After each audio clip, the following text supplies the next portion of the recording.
अस्सलामु अलैकुम वरहमतुल्लाहि वबरकातुहू। वालेकुम अस्सलाम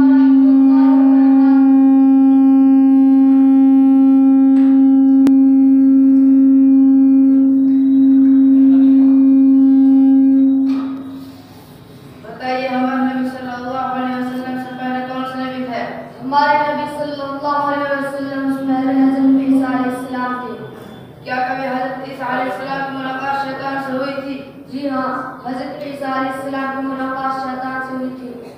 बताइए उस वक्त शैतान के पास क्या था? उस वक्त शैतान के पास 5 गधे थे जो गोद से लदे हुए थे। क्या आप बता सकते हैं कि उनमें क्या भरा हुआ था? जी हाँ, हज़रत ईसा अलैहिस्सलाम को शैतान से मालूम थे इनमें क्या भरा हुआ है। शैतान ने जवाब दिया, इनमें मादयात भरा हुआ है, खरीदार की तलाश में निकला हूँ ताकि अपना ये माल आपको दे सकूँ।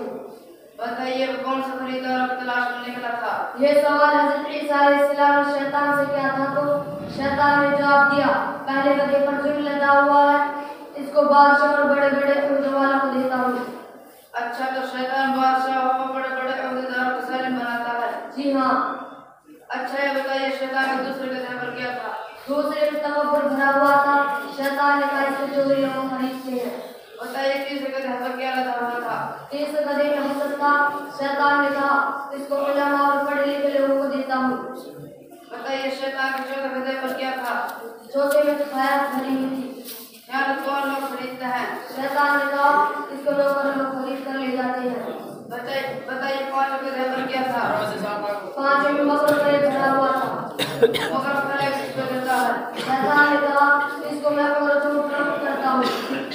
आया आप लोगों के समझ में कि शैतान किस किस तरह से लोगों को फैलाता है? इसलिए भाई हर उससे चौकन्ना रहने की जरूरत है। जहाँ चौकन्ना शैतान के चुंगल में फंस जाएंगे।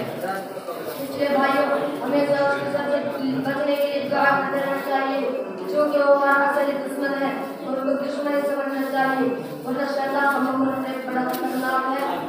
और अल्लाह से दुआ करते रहना चाहिए कि अल्लाह हम सबकी शैतान से मदद करे, अच्छा भाई हम चलते हैं।